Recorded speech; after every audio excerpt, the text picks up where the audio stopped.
Oh yeah. Actually see the stream. Regain control. To see it first. Yeah, that way we can actually say hello right when we go live. Yeah, it'd be Instead super of professional. Every show just starting with us like picking our nose or something. Anyway, it looks like we're live now to both Twitch and YouTube. More or less. So, hello and welcome to Awesome Hardware. This is episode 152, Side B. If you missed Side A, go ahead and click the link in my video description here on YouTube, or just stay where you are on Twitch. You could probably watch a rebroadcast after the fact. No, you have to watch Side A first. Otherwise, sure. You want to have the right continuity, nothing will make sense. Right. All the jokes that we make will, like, they're all callbacks to my half of the show. That's true. It's very intricate the way it's designed. We look younger in Side A because it technically happened first, and you'll be able to tell that, you know, our 5 o'clock shadows have grown in more, and it'll throw you off. But we have beer. A word of warning, we drink beer on this show. We occasionally use adult language, so if you're not okay with that, then maybe don't watch, or at least keep small children out of the way, because we don't want to offend anyone, but we also want to speak freely and speak our minds. Yeah. The show's made for adults. Sure is. This is Hubbard's Cave IPA. This is a fan gave this to us, right? Is it IPA? Is there two I's there? IPA. Fresh one hop. Imperial IPA, perhaps. Imperial IPA? This is 8.5% alcohol by volume. We're gonna, Kyle and I are gonna split this. Okay, yeah. Feel free to take as much as you want, because just a word of forewarning: I am still pretty jet lagged from Japan and Taiwan. Been up since about 3 a.m. this morning, so sorry if my half is a little bit slow, or you know, mainly me if I'm a little bit slower than usual. This was sent by a fan, especially with beer.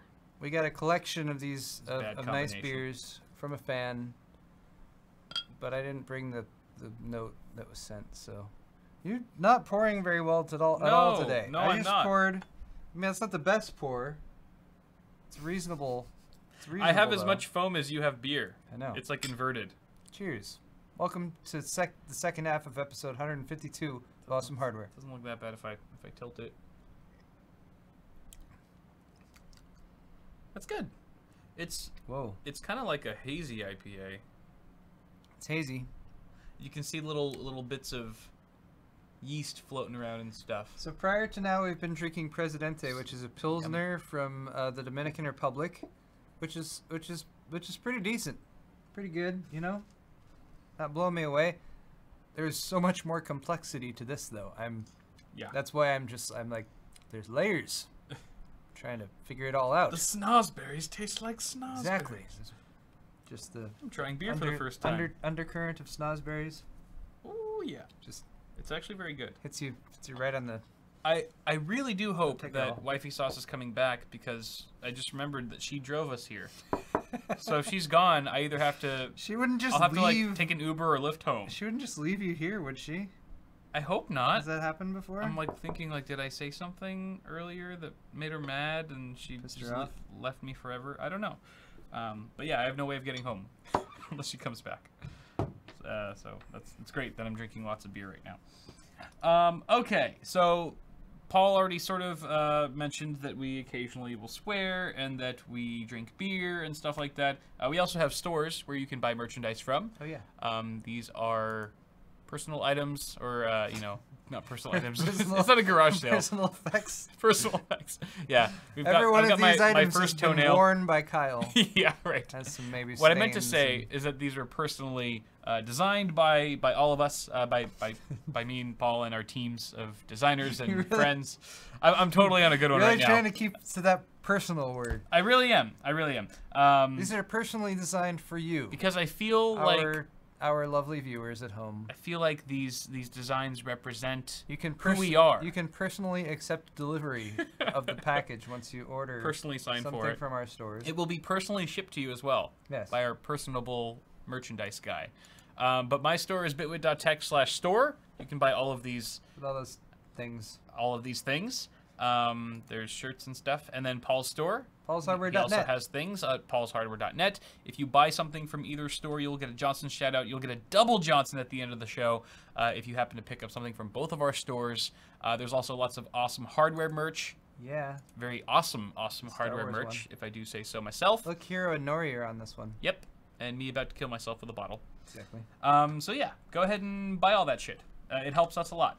But let's move on to our first segment of this half of the show, which is news. General tech news. More news. This is this first article is talking about the sketchy Nvidia NDA, or is it really that sketchy? We're going to explore it a little bit today.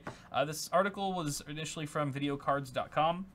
Well, initially it was from heist.de. Oh, yes. Videocards was talking about the Heist.de refusal to sign the NDA after claiming that it, by nature, attacks journalistic values. And their reasoning for that was, A, it was kind of shifty to begin with, that there was no product mentioned. There was no mention of what product would be talked about, which I guess kind of makes sense because if it's an NDA, you don't want to reveal what product you're going to talk about before they've actually signed it, right? It's also a blanket NDA. It's a blanket NDA. So then there's also, let's say, basically, NVIDIA is saying in this NDA that any confidential information that's provided to the party must be used solely for the benefit of NVIDIA, which kind of sounds like they're saying that you can't say anything negative about the products that this NDA pertains to, which would definitely go against, classic journalism, being able to express your own opinion on such things. And then there's also the imposition of a 5-year expiration on confidential information. So potentially if you sign this document, does that mean you can't say anything negative about these products for 5 years? Is your tongue tied, essentially? So there's all these questions, and also the NDA also mentions specific trade secrets from NVIDIA that can never be talked about. What qualifies as a trade secret? I'm not sure if YouTube is going.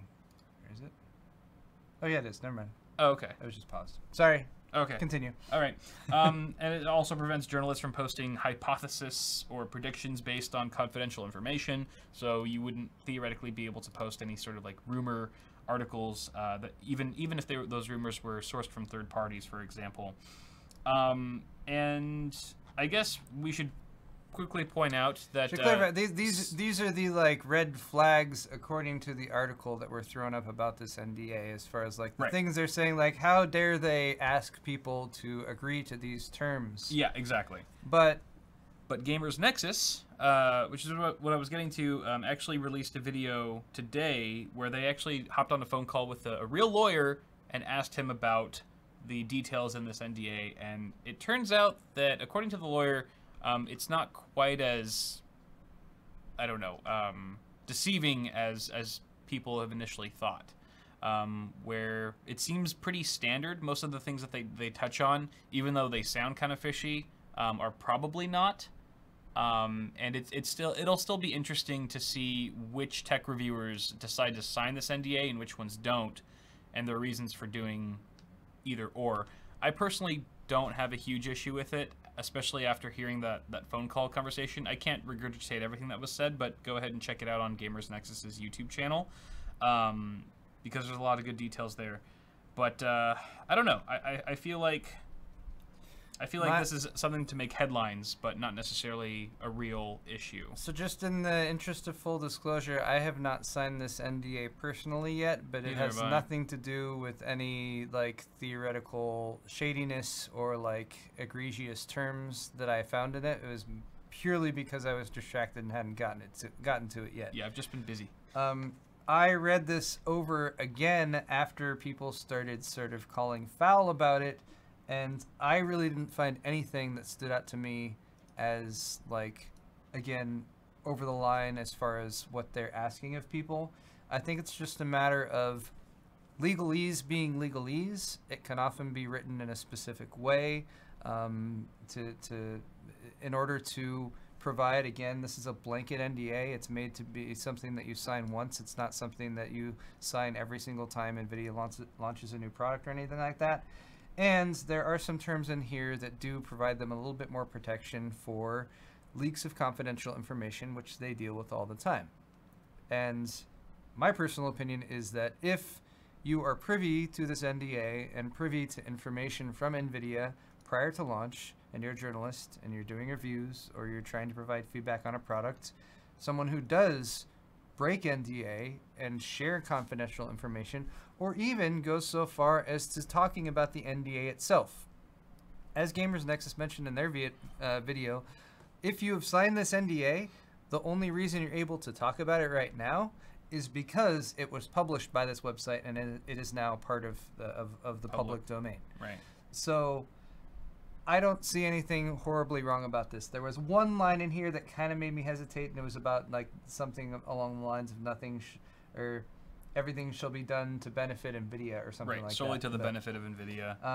But again, most of my questions about this, I think, were dealt with to some degree in the bits of the Gamers Nexus video that we were able to watch just before this.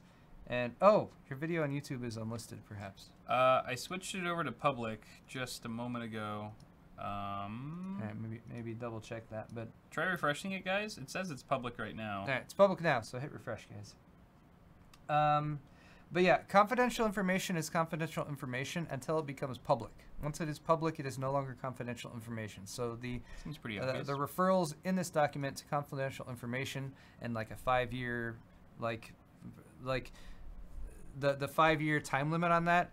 This is all stuff that, like, if Nvidia tells you something key to the inner workings of their business, and then you go and share that, like, that's bad, and they need to have some sort of legal recourse against that, and that's what this is really all about. Right. So, anyway, for anyone who's really freaking out about this or feels like Nvidia is trying to pull something over, that doesn't seem to be that wasn't my initial impression reading this on my own elsewise, and it was further reinforced again by the Gamers Nexus video, which they were, Steve, he's smart. He went and just talked to a lawyer about it. Yeah. Good job. So when something is legally binding as an NDA, it's probably the best person to talk to, really. So glad we've cleared that up to some degree, and I think I'll probably sign the NDA soon, because I kind of want to know what it's about. It's our job. What NDA, Kyle? Oh, what NDA? Sure. I don't know. Why would we even mention that? Okay. Not sure. Moving on, though, also a story about Nvidia and their next-gen PCB prototype. Wait, we're not allowed to talk about this because of the NDA. But do we know... No, I'm just kidding. You almost got me there. I was well, like... the NDA it is specific about, like, if we knew something, then we couldn't discuss that something. But I feel like even in the past, prior to whatever language is in the new version of it, in the past, even if we have discussed something that's a rumor about something that we did know additional information about, I think, like, this is published on a website, so we can say that here's what's published on the website. If we'd say, and we actually know that's true, right? Yeah. Then we're adding information to the public domain. Which I'm sure we can talk a little bit more directly to Nvidia about that, though, to be sure. But for the time being, not to mention we haven't signed any NDAs yet. Oh yeah. But Hassan, I met what up Hassan? I actually met him at Computex this year. Nice. Yes, he wrote the article from WCCF Tech, and this is technically a leak initially from Reddit. It seems to be a test board that Nvidia is using to test upcoming GPUs, which we're assuming is going to be a GeForce gaming card targeted at a consumer market. But we don't know. But we don't know for sure. It could be. This is all speculation. Could be like a Turing card. Could be. The size of the GPU area. Even though there's no GPU, just the dimensions there kind of reflect what you typically see on a GeForce card. It's a larger chip. There is 12 gigs of GDDR6 memory, which we can actually see from the memory chips that are surrounding where the die would go. We're talking about a 384-bit memory interface, a memory bus interface with 3 8-pin connectors for power.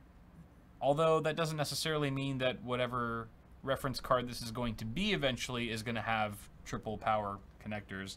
This could just be for testing the full potential or power limits of the card, and then it doesn't necessarily mean there's going to be 3 connectors. I would suspect that they would overbuild a test board in order to provide the chip with as much power as it could possibly want. Yeah, they're testing the various limits and voltage delivery and stuff.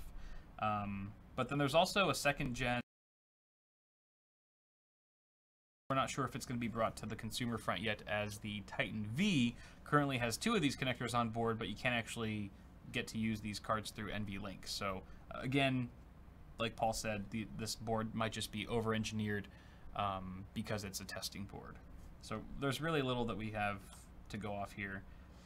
There's a single mini display port just for testing. WCCF Tech estimates 672 gigabytes a second of bandwidth, which is far more than any consumer-grade GeForce card at the moment.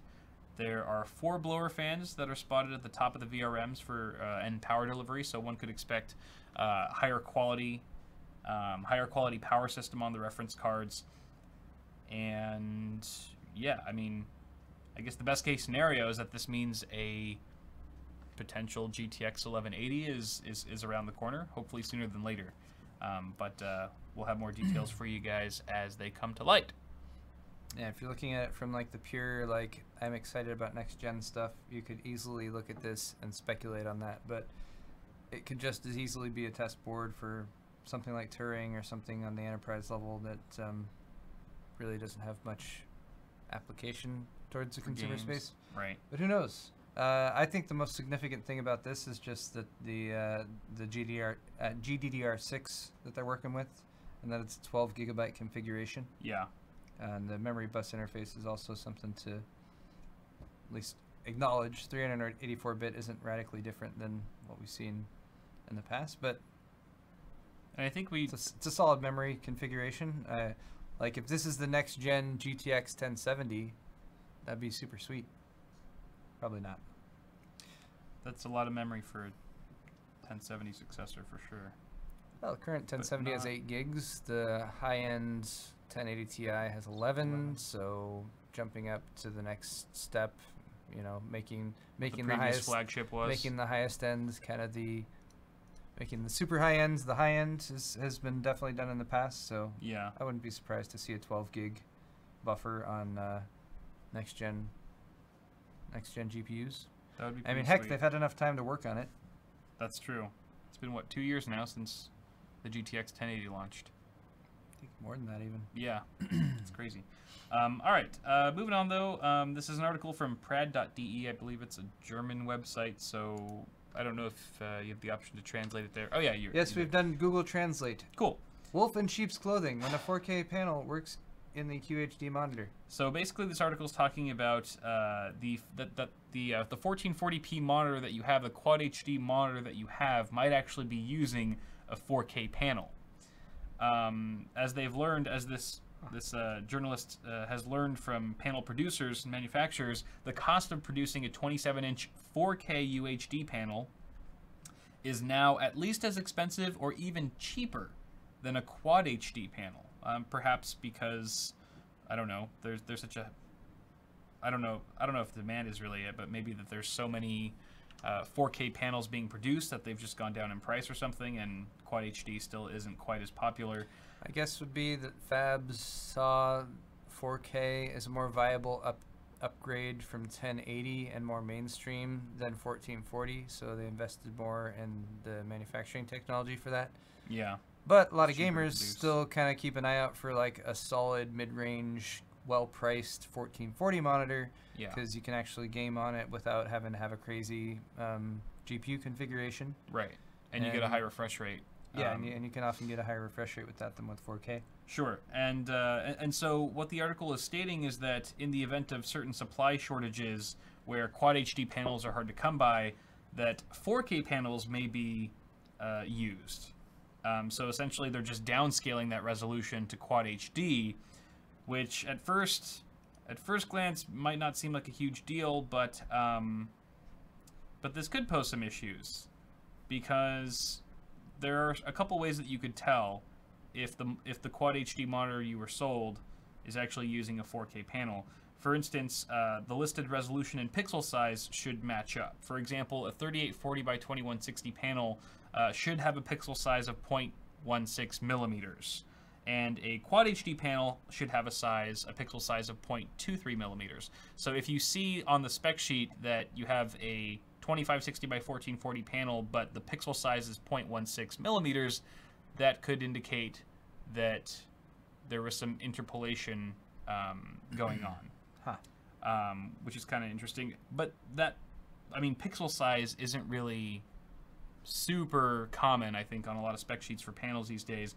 The other way that you could tell potentially is just visually by looking at the panel, especially when you're viewing certain test patterns. There's an example on the website, or even small text could potentially look blurry if a 4K panel is being used because of the downscaling.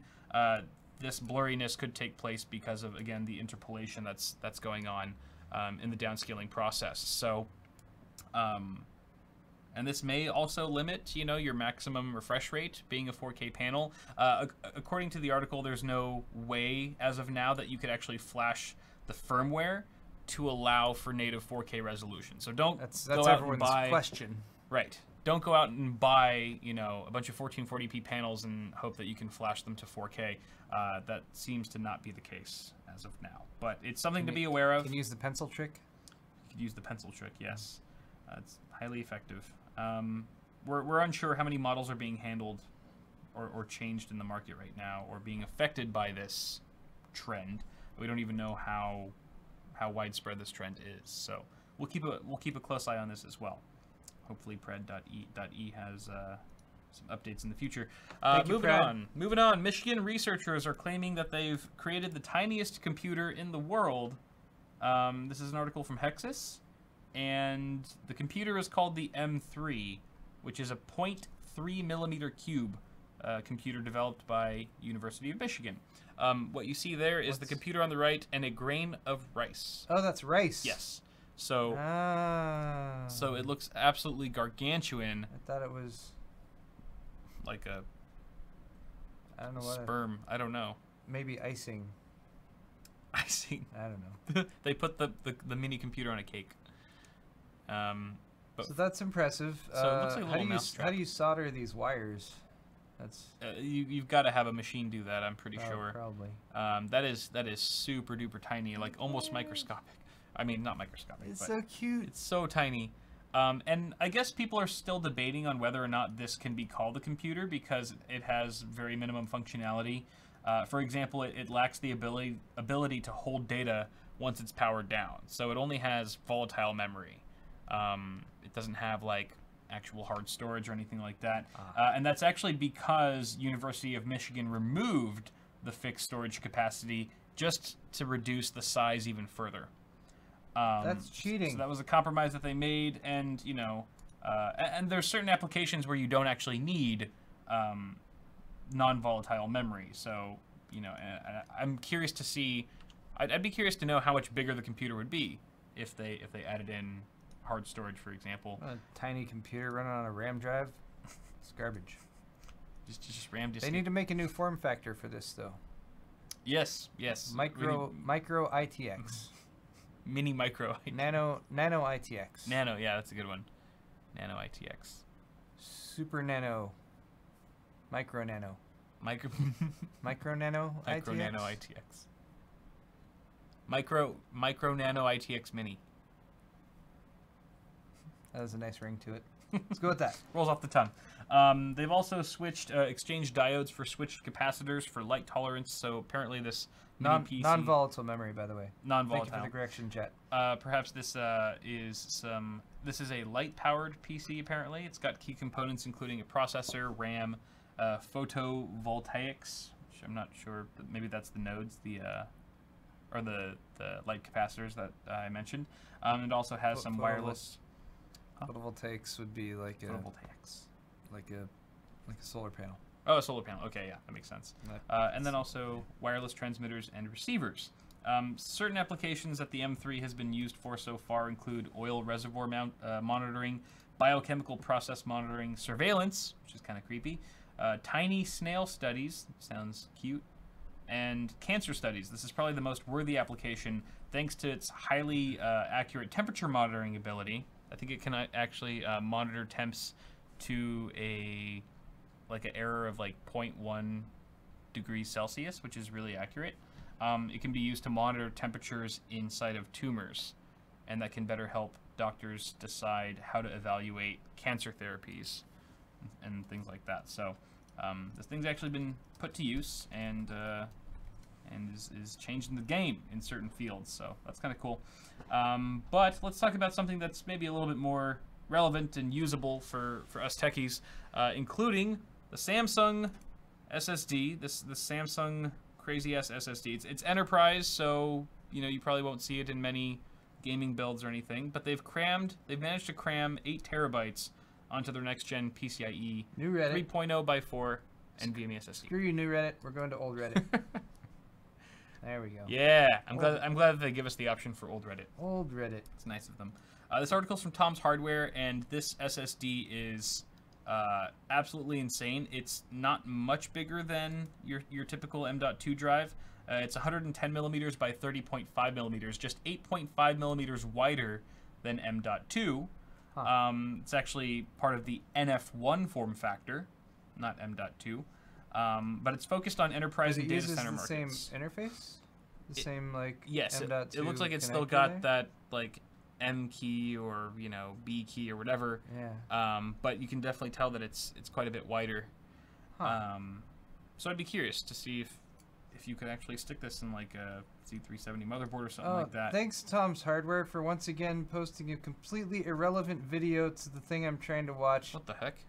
No, they do this all the time. It irritates the crap out of me. Did it autoplay? No, they just embed videos that are completely not unrelated. Related to the thing we're talking about in there. That's to so like weird. Try to get more views on them or something. I don't know why they do it. That's a really bad. It's annoying. Really bad strategy. Okay. Here it is. Yeah, that's what we're talking about. So you can also tell that or one of the benefits of just having a bigger PCB, a wider form factor, is to cram all those NAND chips on there. Looks like they've got 8 of them or so, maybe 16 if you count the back. Yeah. Yeah, so 16. And it's these like are a 512. DRAM. So that means they're 512 gig NAND packages. DRAM cache on this Fugga, which is insane. Soldered to the PCB. Each package has 16 layers of 256 gigabit 3-bit VNAND chips. So we're using vertical NAND here, stacking that. And it's going to use a brand new high-performance controller that we don't know exactly what model it's going to be yet, but it is going to support NVMe 1.3 as the protocol and PCIe 3.0 by 4 connection. I would assume that it's going to be a Phoenix controller, as we've seen with past NF1 prototypes from Samsung.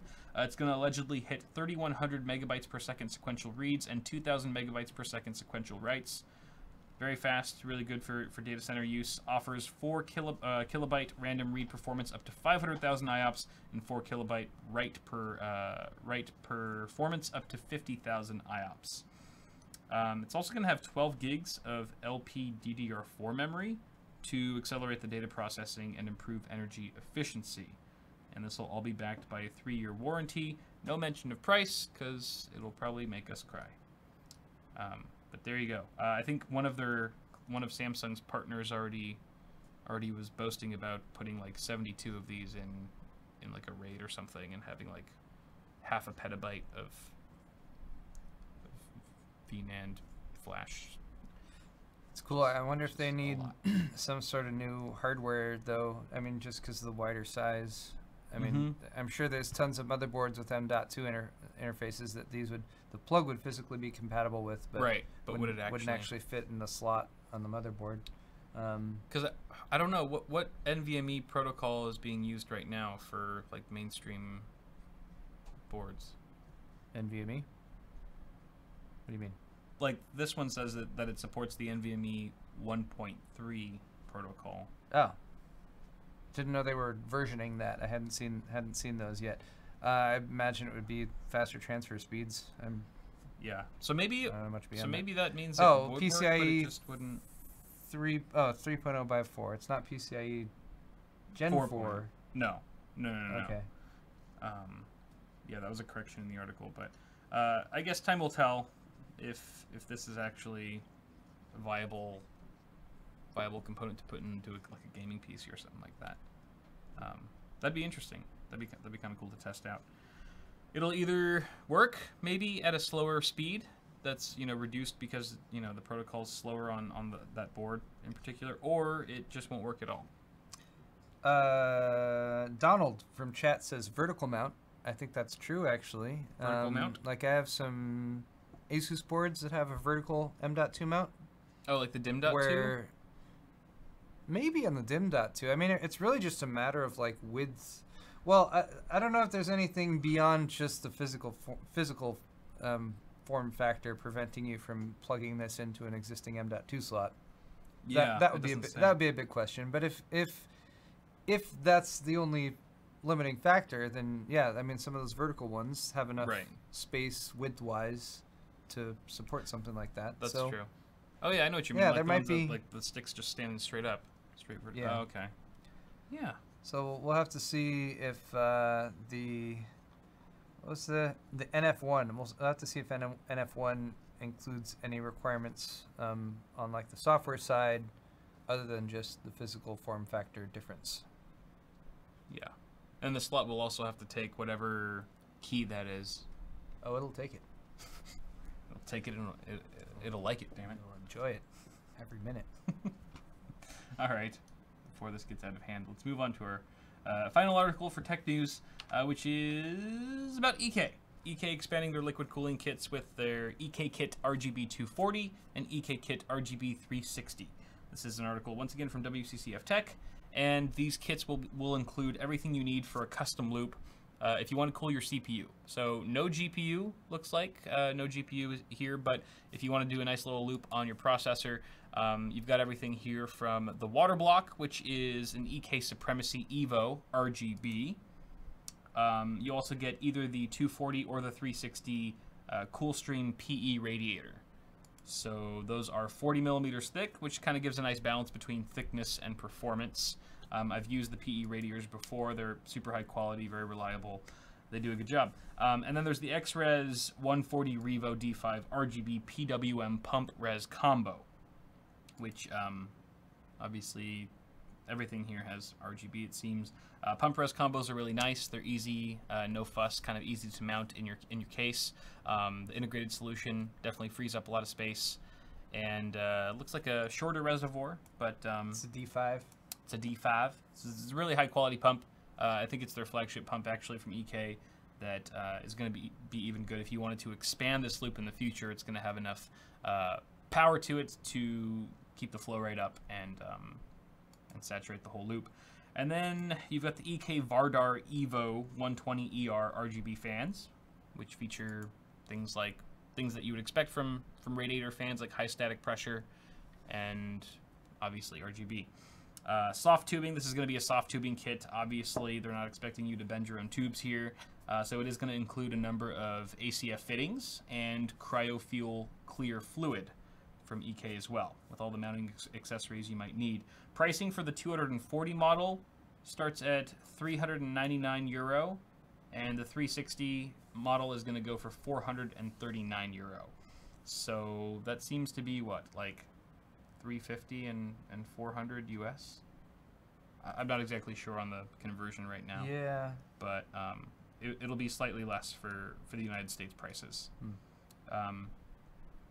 I guess that's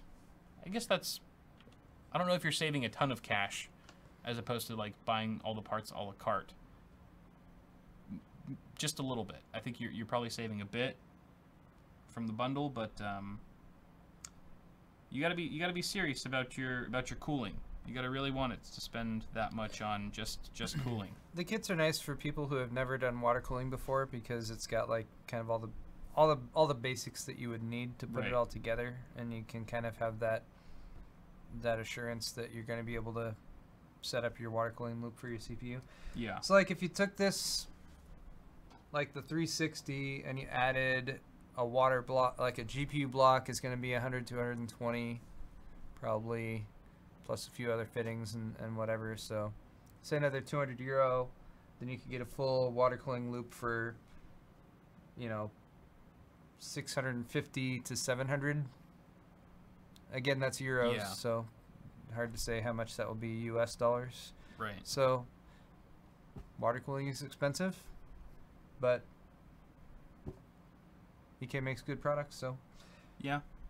For those who want that type of cooling, here's another option for you, and especially for anyone who's interested in that but maybe hasn't done it before, just want something that they has everything contained. What's nice is that you could easily expand this, and you could easily upgrade the tubing to like hardline. You'd have to buy new fittings, of course, but it's a super flexible solution, unlike a lot of standard AIOs that are expandable, but there are a lot more limitations to those. And this is all copper, right?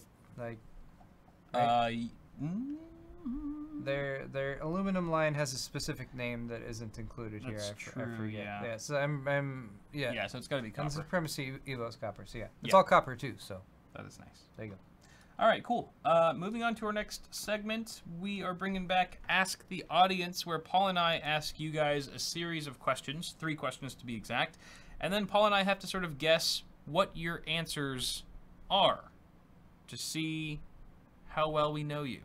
And I feel like we've been apart from you guys for so long that I think it's good that we get reacquainted. Maybe we've gone down different paths. Perhaps we have. But I should mention that I don't have a lower thirds here for some reason for Ask the Audience. I'm not sure why. So fortunately, right now the lower thirds is Awesome Sauce News. I mean, sure. It's a good throwback. It's still got my face. It's actually my profile picture on YouTube, I think, still. So yes, okay. let's dive into our first question. What are we asking the audience this week, Kyle? All right, this is very topical because this is going on still. Basically, we want to know how many games have you guys already purchased from the Steam Summer Sale? We're gonna get an idea of just how addicted you guys are to buying games, and if you really have a problem. Or if you're more on the moderate side and, you know, you're only going to buy the games that you're seriously interested in playing. Whereas I know some people, including myself at one time, not anymore, would just buy games because they were really cheap and got good reviews, but then never ended up playing them. And then you just end up with this giant Steam library and you feel like shit because you've only played a quarter of the games. You mean like Steve? Like Steve, who often has multiple copies of the same game.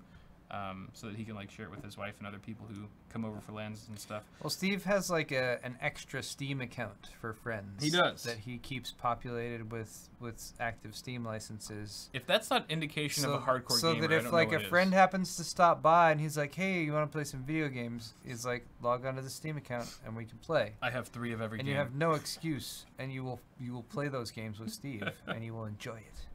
Every single second. Steve just forces all of his friends to play with him. No, it's really we love Steve. No, yeah, he's the best. Awesome. I miss Steve. I don't miss him as much as you do though, because I just saw him last weekend. Oh, you bastard. Okay. Fair. So the options are. Oh, actually, let's ask the next question while we give you guys a chance to answer. The next question is: how much RGB is in your PC right now? It's fairly personal. It is very, very personal. Yeah. I'm trying to, you know, push the boundaries of live talk shows.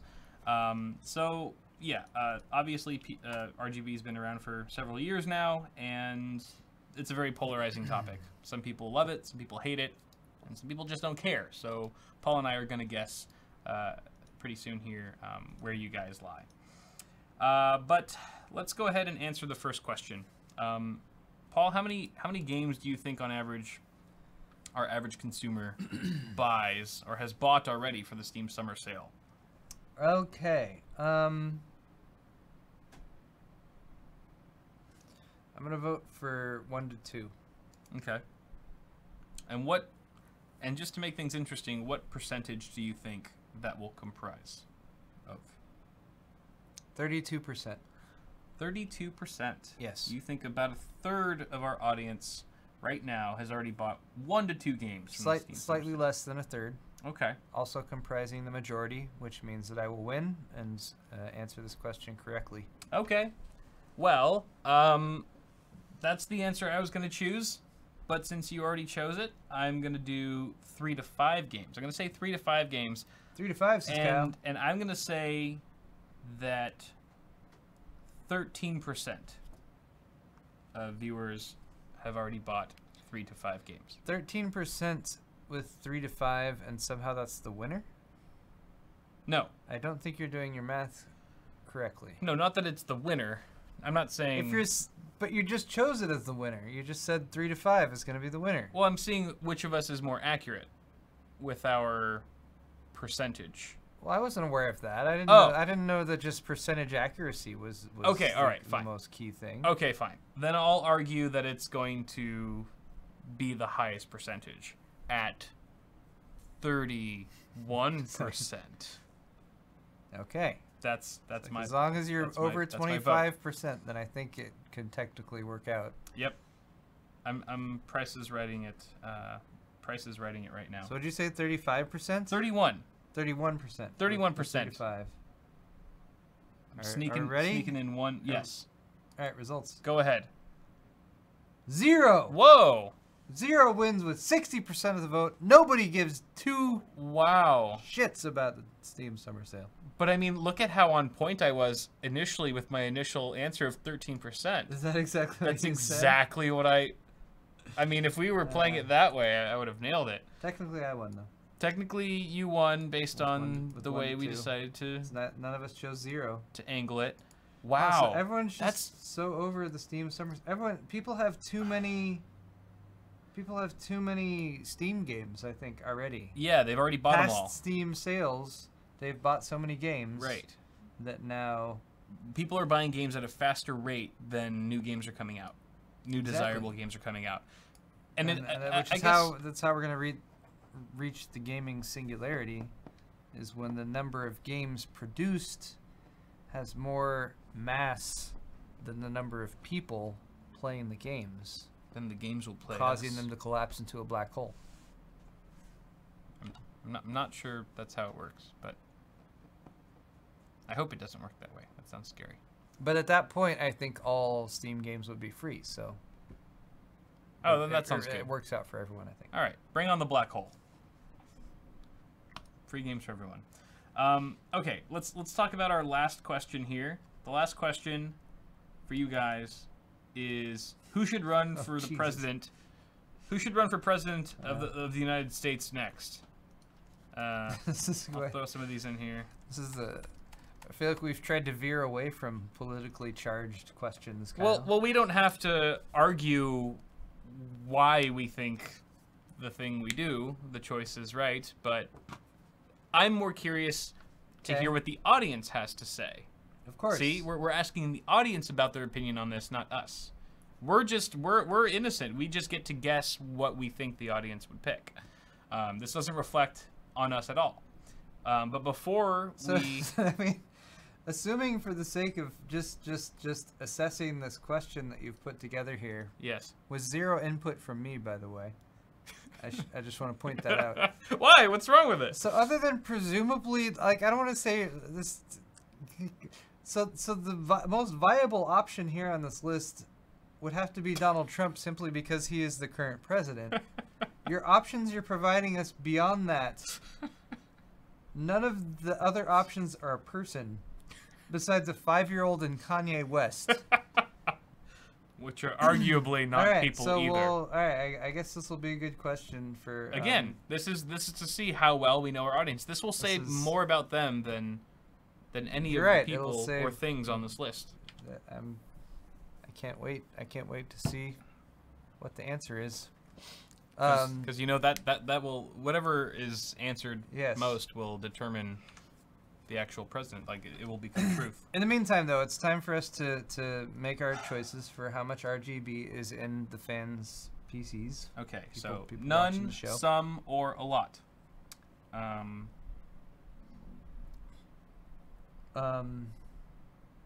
You know what?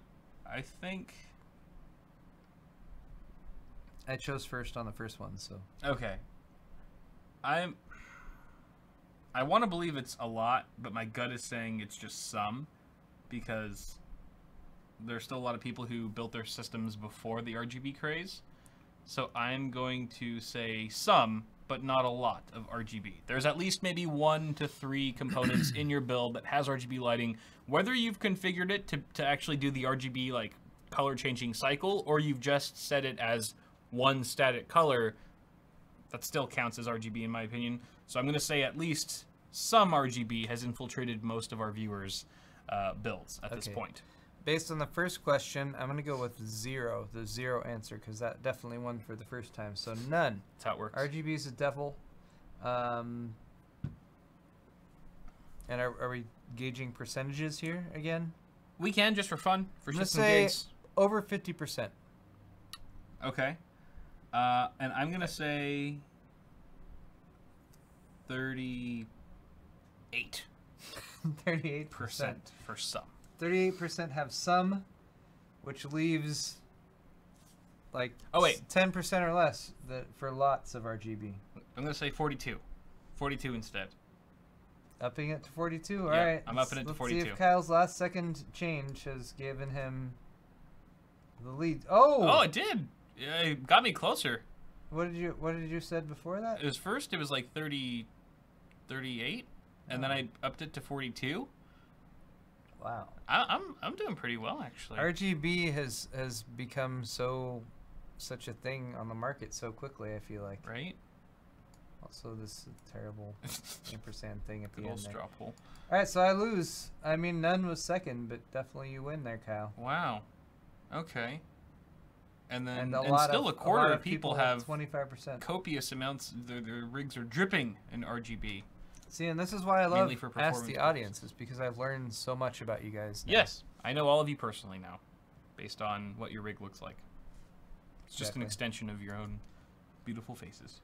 All right, let's get this over with quickly. All right. Who should run for president of the United States next?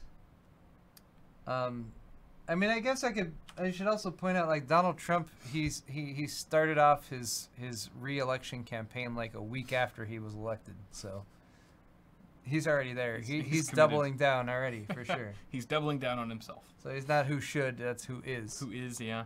We got Kanye West, of course. Any 5-year-old, a Magic 8-ball. All right, so I guess I get to go first this time. What's the best choice here besides Donald Trump? What's the lesser of no 7 evils? All right, any 5-year-old is a maybe.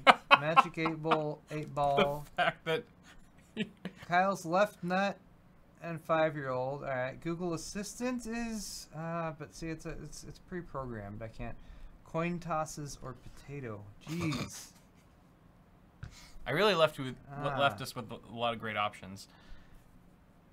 I feel like you can't go wrong with most of these. I'm gonna choose your left nut. Okay. Kyle's left nut. Because it's on the left. That's what I'm going Because he always for. leans towards the left. So your left nut, but I can't give a percentage. There's too many. There's too many choices. That's too many true. variables. That's true. So there we go. And I'm gonna have to go with potato. Kyle's going with potato. Potato just seems right. So who will win, left nut or potato? Potato's never let me down in my life. Or ever. Potato's always been there for me. Are you ready? Yep. All right.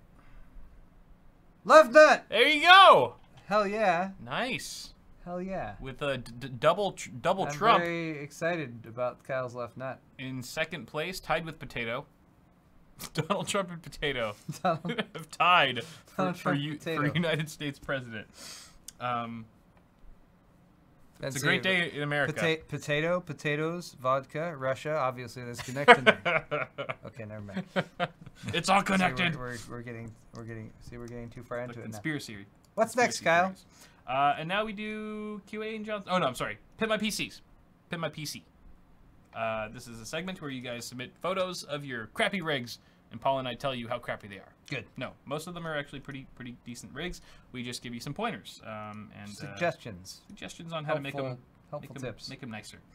So the first one is from Gunter Dixon with a Core i5 4690K, 16 gigs of Corsair DDR3, an Asus Z97A motherboard, Corsair H60 liquid cooler, a GTX 960 inside of an NZXT S340 case. So it looks like we've got a black and blue theme going on here. Custom sleeved cables, which look pretty nice. Yeah. It's kind of interesting how you have your 24-pin ATX routing over that sort of reservoir bar inside of the case. Usually I see people just tuck it in a little bit earlier beforehand, but just showing it off. Yeah, you're showing off. You're letting your freak flag fly. Peacock feathers are all out, and it looks like your 8-pin cable is kind of stretched across your VRM heatsink, almost almost gratuitously. A little bit. I would probably tuck that up in the top left corner if possible. There I don't know if should be a pass-through up here in this case. Yeah, there should be. But all the other cables look really good. Cable management is just really good apart from that one little detail.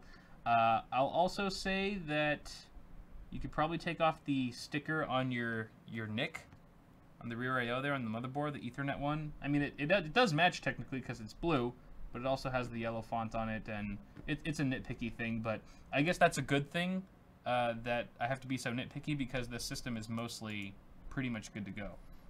There's not a lot to complain about here. You could match up your fans in the case.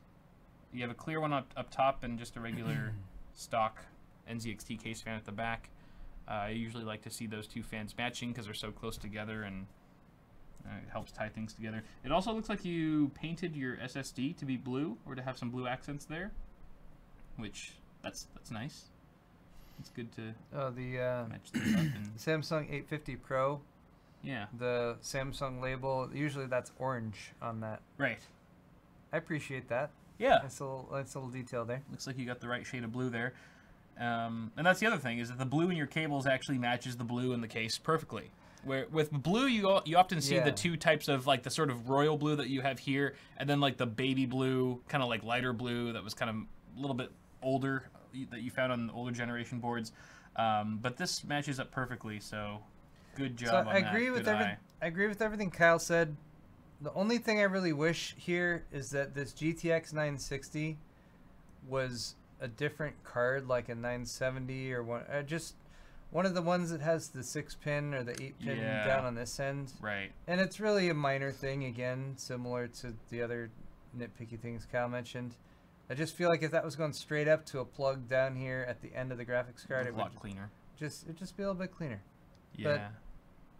But the 960 is a good pairing with the i5 4690K that you have, so you know, don't lose too much sleep over it. Just for that, but, very nice, very well done with the color scheme and everything. Final thing, you've got a single blue LED fan here at the top. I feel like either making both fans blue LED or getting rid of that one, or somehow might, I don't know. Yeah. Right. I agree. So it's one of the clear fans. It's not clear heel status, but and also only having LEDs at the top of your case or just from one source also kind of casts like harsh shadows on various parts of your build, and it doesn't look quite as evenly lit as if you were to have multiple sources of lighting in your case. So by taking Paul's suggestion and actually adding like another LED fan at the back of your case or even at the front, you can sort of even out that that lighting. But overall, looks good. Thanks, Gunter. Thank you, Gunter. Next up, we have Wolven Scout. Wolven Scout with his build, which is a Core i5 7600K with a Cooler Master 240 Lite, Gigabyte H270 Gaming 3 motherboard, 8 gigs of Crucial DDR4, an Asus GTX 1060 6GB with Arctic Accelero aftermarket cooler on it, an Extreme 4 plus a Monster can for support, good measure, and 128 gig ADATA NVMe SSD inside of the Corsair 100R. Yeah, interesting. Wow, this is the only picture we have? I think so, and it's fairly low quality. Okay. But it was all we had, and I thought it was an interesting build, so I picked it anyway. It looks like you've outgrown the case, just right off the bat. Everything is so cramped in here. I mean, granted, you were able to fit a Monster can in there, but still, it looks like your hard drive's just chilling at the bottom, at the floor of your case, not really mounted to anything. And it looks just really, I feel claustrophobic just looking at this picture. So maybe go for a bigger case. I mean, the 100R is great. It's a great value item, but it's nowhere near like a mid-range to high-end case for some of the components that you have in here. I'm not liking the Monster can. Yeah, I gotta say, the Monster can, just, there's things you can put in a case that give it a little bit of flair and maybe also act as a GPU support, and you probably definitely need that GPU support since you have a massive aftermarket cooler on a GTX 1060, Which I would also be kind of curious, like, how effective that cooler is. Maybe it is. Maybe you've got a great overclock on your GTX 1060 with that. You've also got a bunch of heat sinks stacked on top of it for additional cooling. He said the GPU maxes out at 55C. Oh, all right. Well, there you go. That's cool. I mean, that's being effective. I know those Arctic Accelero Extreme coolers are pretty effective when you get a GPU that they're compatible with. Yeah. I just feel like removing that can would provide easier airflow out of your CPU cooler, because right now it's blocking a pretty significant piece of that as far as ease of airflow coming through from the front intake fans.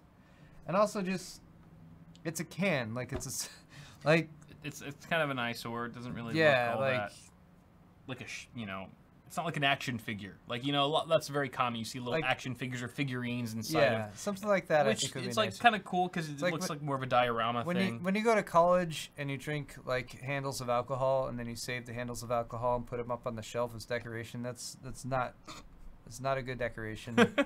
Same thing goes with the can empty. I assume it's empty. Right? I mean, I guess possibly. It's like half drunk. He just replaces it every day. He cracks open a new monster. But yeah, I agree with Paul. There are brackets for sale to correct the issue of GPU sag, but I'm sure you could find one that works with your aftermarket cooler here. And that would open up some airflow at the front of your case. Whether or not you really need that airflow, it just doesn't look all that great to have a monster can in your computer. Got to side with Paul on that one. And it looks like you only have one stick of RAM in there, from what I can tell. Maybe or 4. Take advantage of. It only looks like the rightmost slot is populated. Oh, 8 gigs of crucial DDR4. So maybe, I don't know, get another one of those and pop it into dual channel mode and take advantage of that. Consider relocating that hard drive up to one of these 5 1/4 inch bays with an adapter. Yeah, get an adapter for that. Your cable management is pretty clean. Yeah, I mean for a 100R, it's pretty damn good. So there you go. Yeah, I think you could benefit from a new case, GPU sag bracket, and hard drive reallocation. More memory. Good suggestions. All right. Thank you. Thank you, Wolven Scout. Wolven Scout. Todd Wall. Mr. Todd with an i7 8700K at 4.9 gigahertz, an H7 quad Lumi from CryoRig, a Gigabyte Z370 Ultra Gaming motherboard, 2x8 gig sticks of Trident Z RGB, a GTX 980 G1 Gaming from Gigabyte, inside of the Fractal Design Meshify C. Hey, I like that case. It's got enough room, but it's also very small for a mid tower. It's a really clean build, actually. Cable management is really good. The Meshify C makes it easy, but everything's routed in the appropriate grommet and cutout. It looks like you pretty much got just like a black theme going on when the system's not powered up, and then when it is, you've got some RGB obviously from the memory and the WindForce cooler and the CryoRig, the H7 quad Lumi. I think the first thing that stands out to me, and this is just the nature of your power supply, is that you have those red PCIe connectors. Thermal take power supply. Thermal take, yeah. This is a trend that died a while back, so this must be an older power supply, and I'm glad this trend died because those connectors just look terrible in my opinion. They don't really match with anything, even like red accents in your system. Yeah, my wife's back, it sounds like. She didn't desert me after all. Or it's an intruder stealing all my shit right now. Either one. Either way. At least we're not alone. I would also suggest removing the SLI covers for your graphics card, simply because they're like that green or turquoise or blue color. I've seen SLI finger covers that are all black before that I would be okay being left on. These just stand out a little bit. They don't match with the rest of the system. And removing those isn't going to provide, those aren't doing a crazy amount of anything when it comes to protection of those fingers. Right. So, what was the processor here? So you have an 8700K at almost 5 gigahertz. I wonder if your temps would go down a bit if you added another intake fan at the top. This intake fan is set as an intake, right? I couldn't tell because of the angle. Yeah, it looks like it. Okay. It looks like it to me. But I think another fan there would do you some good, especially in the Meshify C. It's just got all that mesh at the front, obviously, kind of unimpeded airflow at the front. So I don't know. Having another fan up there would aim it right at that quad lumi, and I think it would shave off a couple degrees, which couldn't hurt on an overclocked 8700K. Let's be honest. It would also balance out the front. The single fan is looking a little low yeah, up there. Right. Yeah, you've definitely prioritized it for the GPU, which I think is also a good call, but give that CPU some love, too. But that's pretty much all I got for that. It's a pretty clean-looking system, so thank you, Mr. Todd. Next up, we have Excalibur.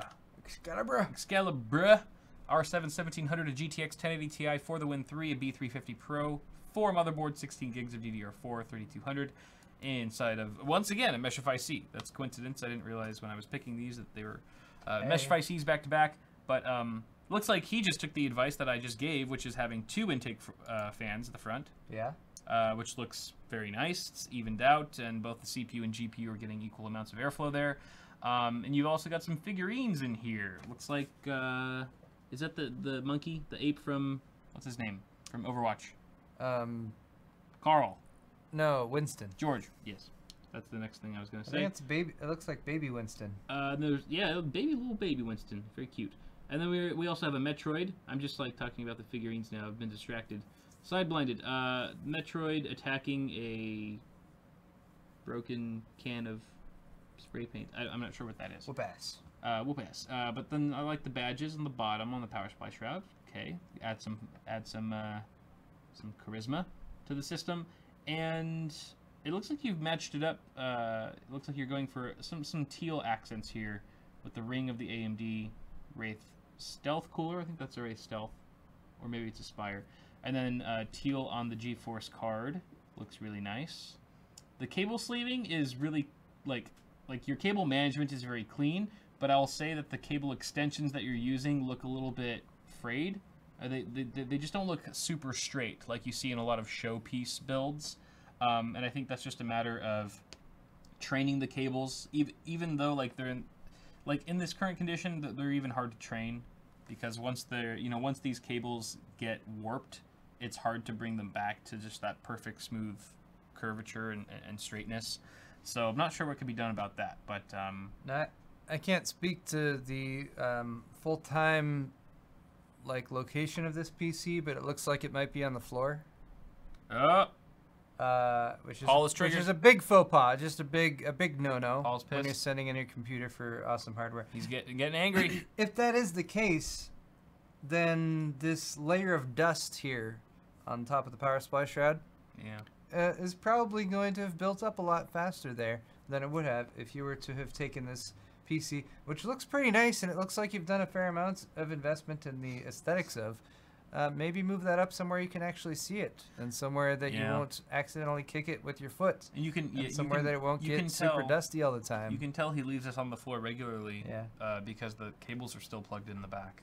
Beyond that, I would say this PC mostly needs a CPU cooler upgrade, because the Wraith Spire, or I believe that's a Spire maybe that you got in there, is not bad by any stretch. It's a good stock CPU cooler.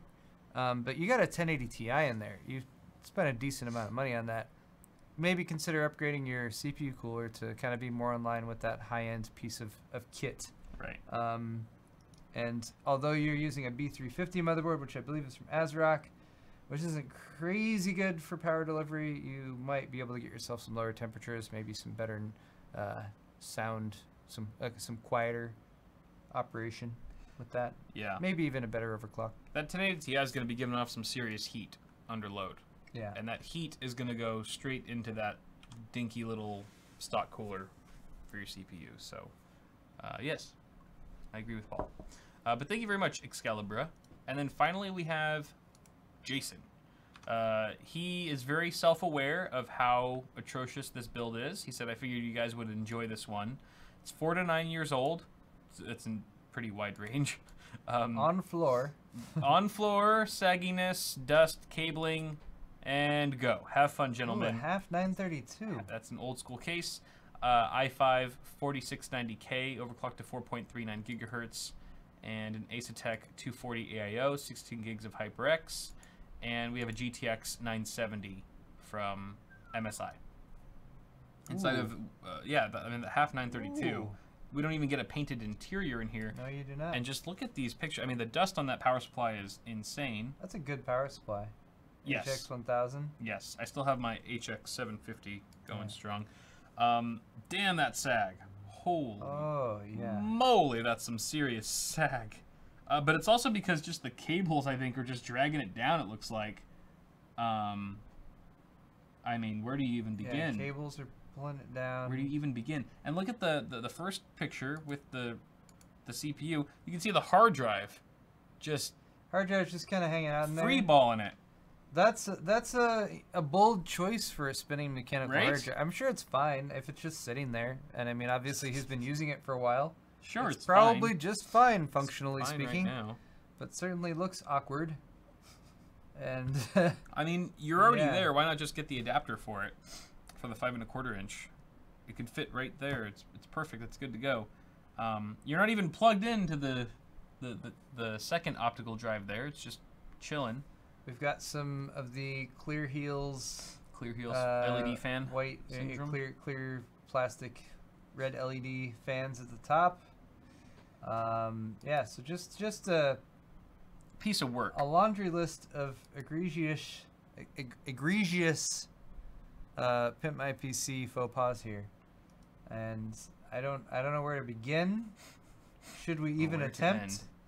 Or should we just present this as an example of like what not to do? What not to do. The other thing is like the 932. It's been a while since I built in the half 932. I think there is some space behind the motherboard tray. There's cables some gaps here. Right. So there might be some ability to rewire this thing. It doesn't seem like he cares at all. You've also got the 8-pin, the CPU CPU main connector here plugged in there, routed. Hey, at least it's tucked behind the graphics card. Tucked behind the graphics card. Thank God for that. And then coming back down to the power supply there. There was some thought put into it. But yeah, this makes because I did that joke video of how not to build a PC where I tried to break every rule in the book in PC building, and I feel like that build looks 1,000 times better than this one. So you really wrote the book on how to not build a PC, and sometimes that's the most effective example is what not to do. So thank you for but also showcase, Jason. Also a good example of why Pimp My PC ultimately is just a vapid facade of vacuous suggestions for aesthetic purposes, because this PC, according to Jason, is 4 to 9 years old. I don't know what happened in that mysterious 5-year gap of how old this PC might be. Right.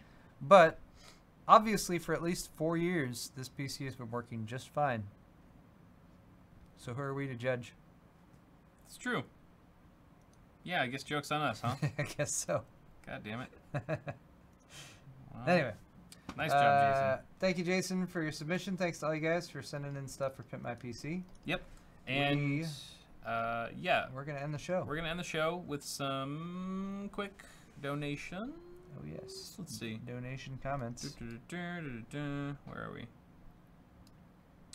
More down below. Did all these get replaced? I yes, guess they're all so. replaced. All right, great. Thank you, Sal. Dennis Rigdon, $5. NDA stream. LUL. Lol. Lol. NDA stream.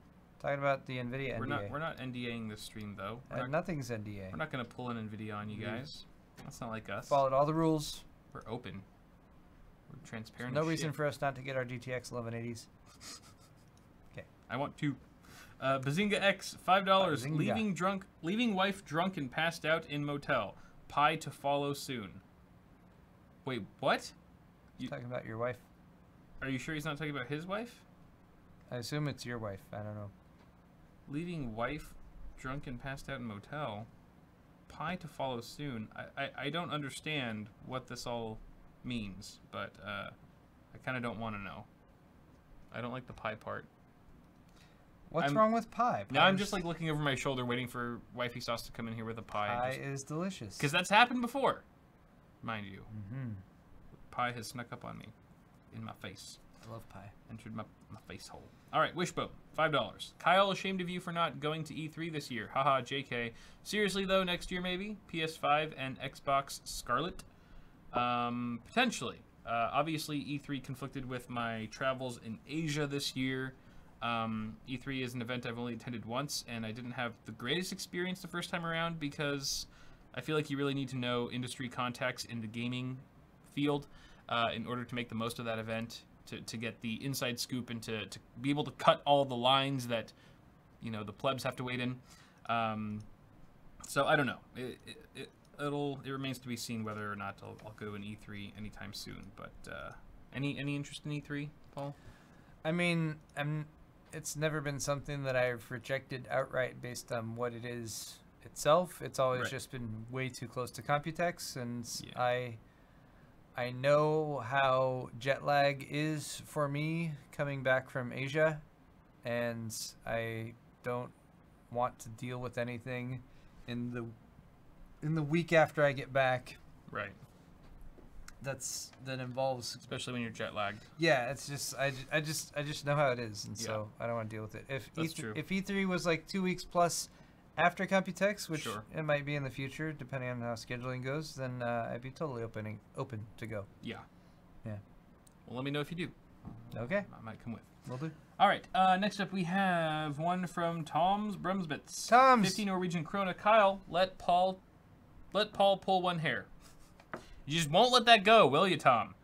Gosh. By the way, Kyle, your rap song was awesome. Listened to it like 10 times in a row. I want it on Spotify. P.S. Paul HTPC. Vikes me. I don't know what Vikes me means. Something in Norwegian speak. In Norwegian krona. That's a Norwegian krona language. Thank you for the compliments on the rap song, and I don't think it'll ever be on Spotify, though. I did briefly think about the HTPC earlier this week. Where is your HTPC video, Paul? It's coming. I need to figure out stuff with the wood. Can someone find out the date?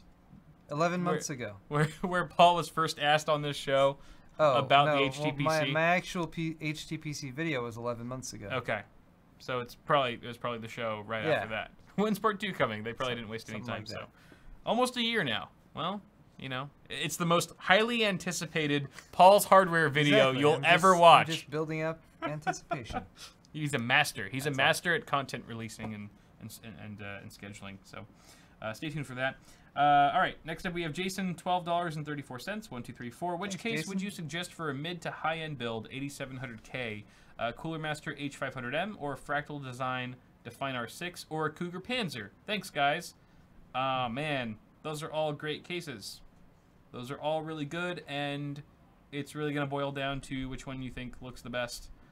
Maybe which one has the most airflow if you are trying to split hairs with the temperatures that can be achieved with either case, and the price point that fits you. I haven't messed with the Cougar Panzer myself. I would say if you're very concerned about access to 3.5-inch drives, then the H500M is probably not the best choice, simply because there's this power supply cover here, and it's right in front of the cages. Oh yeah, and it's the opposite side. And it's flipped. It's like, Did you mention that in your review too? I didn't really review it. I just did build in it. So yeah. But yeah, I'm reviewing it right now, and that particular configuration sucks. Yeah, that was like my big problem with it, was the hard drive configuration. So yeah, obviously the R6 has tons of great, has a really good layout for a lot of 3.5-inch drives. Cougar Panzer I've never worked with either, but I've heard it's a really good case. I think Jay's worked with it before, and he's spoken highly of it. So yeah, good luck. Good luck on your choice. Park May, $5.69, PC build challenge for Kyle. Speed build a PC without using one sexual innuendo, aka Mission Impossible. Well, that would be pretty difficult for me, but I think I would have to like bring like my mom into the room just to make sure that I didn't, because I wouldn't say it in front of my mom. You know, it would just be too awkward. That'd be hard. It would What? It'd be so hard. Things would get stiff pretty quickly. Like an erection. Of a penis. Okay. Thank you for that, everyone. Thank you for that question. Dixon Software Solutions. $20. I am a lucky 8086K giveaway winner. Congratulations. Wow. You should trade it to AMD for a 1950X. I would do it. Want to build a highly overclocked ITX system. What case do you recommend to maximize radiator capacity but minimize size? Hoping for at least 2 360s and a single graphics card. What? How? All right, mini ITX with 2 360s? With 2 360 rads. That's a full size. That's a full ATX case because your 360s are going to be in the front and in the top. Those are the practical locations for that. I don't know any like reasonably sized small mini ITX case that has 2 360 rad mounts on it. You wouldn't even need 2 360 rads. Maybe 2 for a mini ITX because you're only gonna have one GPU. Yeah. You're not gonna need more than 2 240s at the very most. I mean, there is an argument to like if you're going water cooling to go with like max radiator size because you get a lot of heat dissipation and you can run your fans really slow. But for an ITX though, yeah. Why do you need 2 360s for an ITX system? I would say based on what you want, consider micro ATX or even full size ATX because you're not going to get something that small with radiators that big, at least to my knowledge. The most you can do with a mini ITX case is 2 240s, I think. Yeah. For the most part. With like a Nano, Define Nano S or something like that. Which should be plenty. Maybe take a look at the Vantex Evolve Shift. I think that's a unique mini ITX case. Yeah. It has some decent radiator support in there. It's different. Yeah. It'll stand out a little bit for you. And I think the Shift X is even has more water cooling support. Shift X. But it is fairly larger as well. So there's a trade-off. But the footprint is the same if you're stacking it vertically. So that might be something that interests you. Yeah. But if you're really interested in having that radiator capacity, like just look at micro ATX cases. Yeah. Because you might as well like you limit yourself a little bit when you're going ITX completely, and you might have more flexibility just going a little bit bigger. Yeah. But congrats again on the win. That's a very solid CPU. Awesome job. All right, $13.37 from not mentioned. There's no name. I'm guessing it's MB67 because he usually donates $13.37. You're probably right. So thank you, MB67.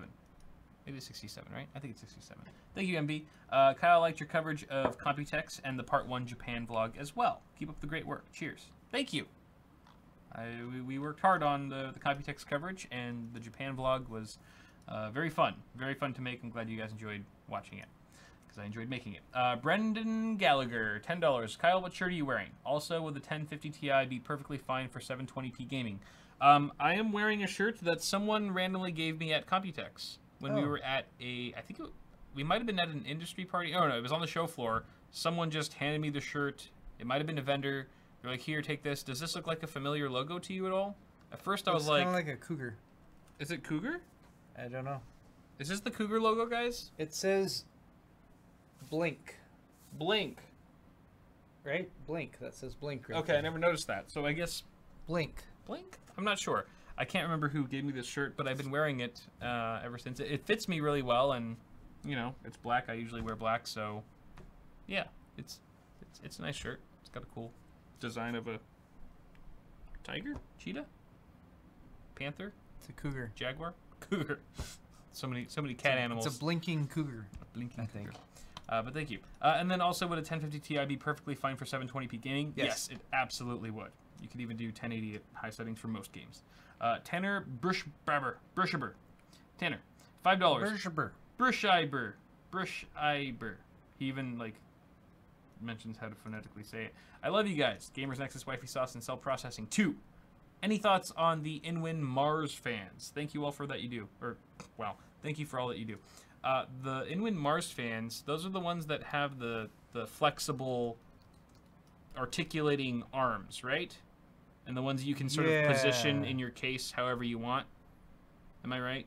Yes, that's okay. correct. I actually thought those were really cool, and I was surprised that I didn't see them at Computex again this year. Because are they already released?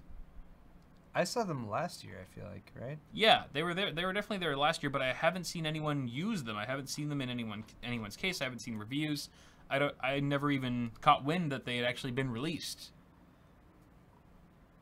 And it doesn't look like... I'm clicking on shopping on Google with Inwin Mars fan, and I don't see them there, so... Yeah. I don't know. I really like the idea, the concept behind them, because, I mean, sometimes you just want to position a fan exactly where you want to position it. It makes sense. There are certain hot spots in a build that the conventional fan mounting spots don't always hit. That, you know, they're not always optimally placed. You can buy them directly from the Inwin official e-store. They are $60 each. Holy shit! Never mind. Yeah, no, that's Never mind, way Inwin. too outrageous. That's absurd. $60 for a fan? Just do it yourself at that point. I mean, they had a good thing going where, like, they actually have the fan mount. It mounts to a regular fan mount in your case, and then you can articulate it. I think that's a great, clever way to do it. But $60? There's no way. Maybe it's just $60 on their website, but then any retailers that sell it significantly cheaper. No, I mean, I was looking for retailers. I didn't really see it. Currently, I don't know what that said. Such a quick pop-up. The Mars fan, price $59. No way. Wow. My girl, that's way too much. Sorry. That's 0 reviews. Someone should go review this. And say, it's too expensive. But that's the fan, though. You can, oh my God. It's got a little arm, you can articulate it. All right, Cell, I'm going to have you very kindly cut off all donations from here on out, because there's already so many more that we have to go through. Too many. And I need to get home at some point before I crash completely. Yeah. Vignesh Bala, again. Vignesh B. $6.66. Bala Subramaniam. Paul really likes the challenge. Bala Subramaniam. Oh, yeah, he actually... yeah. Oh. Bala Subramaniam. Vignesh Balasubramaniam. Hey, nice. Balasubramaniam. Cool. Great job with my name. Promise to show off my build on the next Pimp My PC. Awesome. By the way, how can I remove case logos printed on steel? Oh. Ooh, good luck with that. Yeah. You're going to need some crazy modification tools and experience. The only way I would know is if the steel is already, like, brushed, and then you could, like, sand it in the same direction as the brushing. But if it's not, then that's really challenging to do without just, like, painting over it or something. Right. Yeah, good luck. Maybe look up some forum posts, perhaps, to help you with that. Douglas Pocknett Jr., $5. Just to be fair, here you go, Kyle. Thank you. I appreciate your pity donation. Thank you very much, Douglas. It is much appreciated. Aaron Baker, $5. Always enjoy and look forward to this every Tuesday. I'm out of beer, so I'm having a Texas drink of Dr. Pepper with Texas Mesquite Crown Royale. Cheers. I've never had Crown and Dr. Pepper before, but I think it would make sense. I feel like Dr. Pepper is not too far off from Coke, and Crown Royale is delicious and mixes well with most things. So thanks for the idea. I'll try that sometime, and I'm glad that we are your favorite thing about Tuesdays. That's always gives me a warm, fuzzy feeling inside. $20 from someone. It just says someone. GPU sag makes the airflow smoother. Duh. Obviously. Yeah, I mean, you should know that. Who kind of joker doesn't know that? That's what I usually tell people. You don't even need fans in your system. Just sag the shit out of your GPU. BPS Customs. Hey, it's Brian. $5. Good to see you gentlemen back on air. Clink. Cheers to you, sir. Thank you very much for the donation. You didn't have to do that. Thank you, Brian. We're all struggling YouTubers here. I appreciate it. Finish my beer. Bazinga X, $5. Your vlog, Kyle, overseas. Wife gets to hit you with another pie soon. No, she does not. We had a firm talk about the first pie, and we ensured that it won't pop up again. But who knows? She could completely backstab me. I don't want to think about it. San Diego Land, $5. Hope to see you at the first ever PC gaming room at San Diego Comic-Con this year. Hey, you! We were talking to your friend. We were told we have 24 hours to respond. Yes. Actually, are any of you guys going to Comic-Con, San Diego Comic-Con, next month? Let us know, because Paul and I might, keyword might, have an opportunity to go this year, which would be my first time in, I don't know, 6 or 7 years. I never even went directly to Comic-Con. I went to like a place next door to Comic-Con. True, we went to Nerd HQ. Nerd HQ, yeah. Right. So that's the closest I've ever been to San San Diego. It Diego felt like we were Comic-Con. there, but we weren't actually there. True. Like I didn't get to see Adam Savage walking around in his costume. Oh yeah, and all the other great things that happened. Isn't that a tradition at Comic-Con? He just dresses up. Figuring out who Adam Savage is. I hope this year he goes as Jamie. That'd be good. They did that on the show once. Oh, did they? Yeah. They had masks made to imitate each other or whatever. That's awesome. So this may potentially be my and Paul's very first official Comic-Con experience. Would love to see you guys there if you're going to be there, and if we decide to go. But thank you very much, San Diego Land. Hopefully we'll see you there if we decide to go as well. You would be our ticket in, essentially. That'd be cool to work together on that. We'll follow up with you shortly.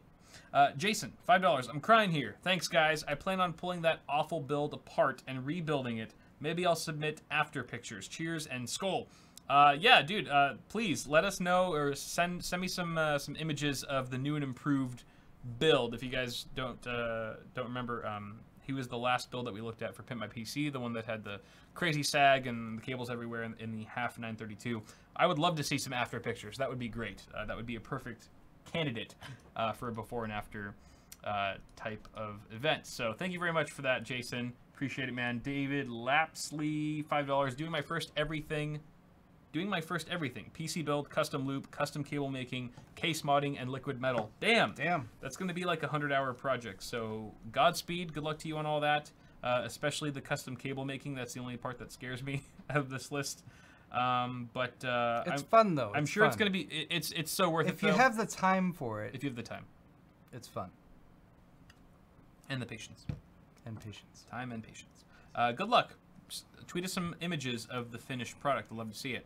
Gerald, $10. Gentlemen, I needed to share my excitement. Wife gave me her blessing to build a new rig. Yes! Ooh. The wife blessing is always great. Congrats, Gerald. Hit that complete purchase button a few moments ago. Congratulations. Cheers to you both for being my resources for research. Oh, thank you very much, Gerald. Thank you, Gerald. Thank you to your wife. Cheers to you, sir. Letting you enjoy nice things in life. Go wife. Tom's Bremsmits, 50 Norwegian krona. Vikes me. Lids nakamai. Nedalai. That's my native language. Latvian. P.S. Better hair than pie. I have a feeling what you just said is not his native language, but it was a good attempt. No. Yeah. What's the flat line across the vowel mean? It means how do you stretch it out? So it's leads. Vikes me. Lides nakamai. Lides nakamai. Nedilai. Nedilai. Bikes my lids nakamai nedilai. I feel bad because I have a vague idea of how horrible that pronunciation actually was. But Latvian. Latvian. I've never met anyone Latvian. I've never attempted to speak Latvian before, so this is a very... I don't even know what Latvian sounds like. So I couldn't even begin to imagine how to pronounce those words. That's why we're so bad at it. It's a good explanation. Arrogant Americans. Andrew Schweier. 5 Canadians, help a bro out and look at Vignesh's PC. Imgur, the link and stuff. P.S. Replace hyphens with slashes. We're supposed to look at his PC? Yes, Vignesh. Vignesh, he donated on my side. He donated on your side. But why are we looking at his PC? 6 minutes ago? Right, I remember him. Well, he wants his PC to be reviewed on Pimp My PC. Oh, right. So are we going to do that now, or should we do it? You are the arbitrator of Pimp My PC. Let's see it really quick. So, is this it? I don't know. I think this is it. This popped up immediately after just typing in the little code that they gave. So confused. It's a Thermaltake case. Thermaltake with... Is that a Poseidon? I think that's an Asus Poseidon card. Damn it, Kyle. Just take a quick look. He does, after all, have the most badass name that we've seen on the show so far, so I guess that warrants a quick look at his PC. There, that must be it. There's no way that's a coincidence that some other random person's PC showed up. Viggy? Viggy. Yeah, that's got to be Vig. That's old Vig. All right, Viggy. Vignesh. All right, you suckered us in. So, it looks pretty clean, man. It's actually really clean. Yeah. See, LG FreeSync monitor. had you tweeted this to me as an Pimp My Look, PC submission? He's got stats for his desk. I The wouldn't Carlby top and Bacant legs from IKEA. Good lord. LG 75Hz FreeSync monitor. Microphone kit. A mixer.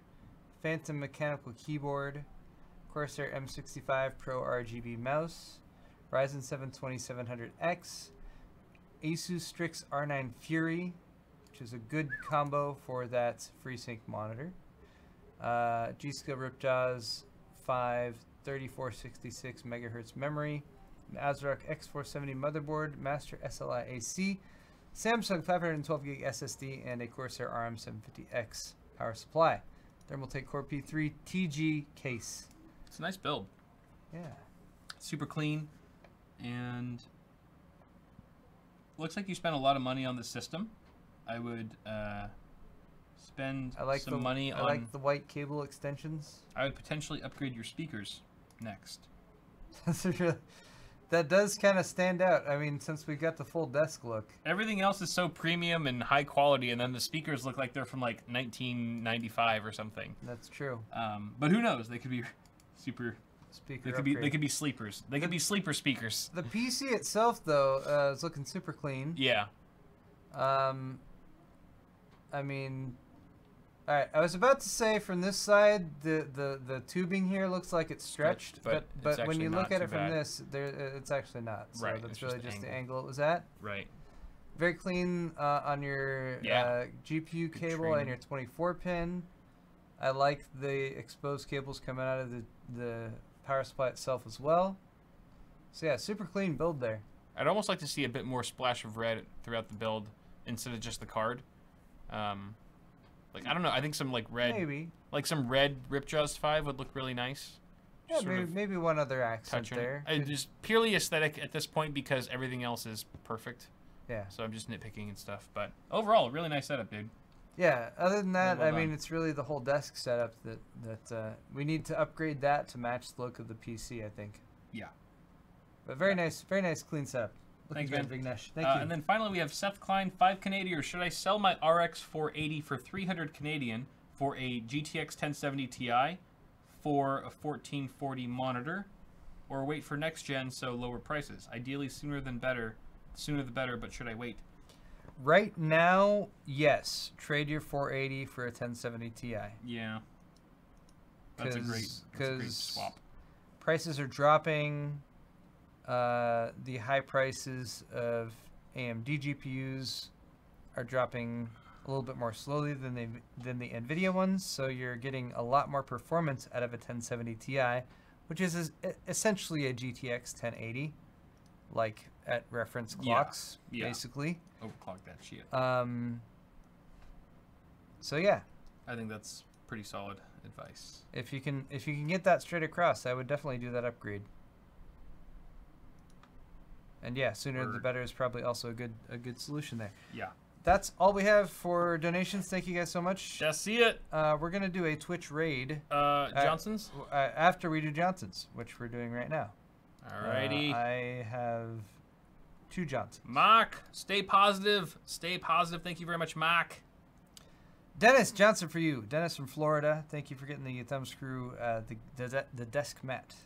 Quentin, not Tarantino, picked up a Bitwit gray logo black tri-blend t-shirt. Thank you, Johnson, to you, Quentin. John from Illinois got the pub glass, 20-ounce pub glass, as well as the stainless steel bottle opener. Thank you, and Johnson to you, John. Garrett, Bitwit Words in a Circle pint glass. Thank you very much, Garrett. And finally, we have one for Michael. I think that's a double Johnson. Was it? Possibly. Were you a Michael? Did you have a Michael or no? I might have earlier. Maybe not. It's a very common name. Easy to get confused. Michael is a common name. I revoke my double Johnson to you, Michael. It's a single Johnson, Michael. I trade you for a single Johnson But thank you for picking up an Evolution t-shirt and a CPU cooler and Flash BIOS full color mug set. Thank you. Thank you, everyone, for being so amazing. Indeed. And like Paul said, we do have a Twitch raid that we would like you to all completely overtake this Twitch channel, which is Tech Deals. T-E-C-H Deals. D-E-A-L-S. Just how it's spelled. Tech Deals. This is curated by our good friend and moderator, Cell. Thank you again, Cell, for moderating this episode of Awesome Hardware. As always, Tech Deals currently has 50 people watching his stream. Not too bad. But let's make that 500, why don't we? And blow his effing socks off. It's a good idea, Kyle. So let's do that. And in the meantime, if any of you guys want to do timestamps for my half of the show, I'd be very much appreciated if you could drop that in the comments, and I'll pin your comment and stuff and tell you how much I love you. And then also like the video and get subscribed and all that to both of our channels. And we will be back with another show next week because our forever long hiatus is finally over. Yay. And we are now returning to the status quo. Back for more. Woo! Thanks, guys. Bye. Bye. Click on this thing.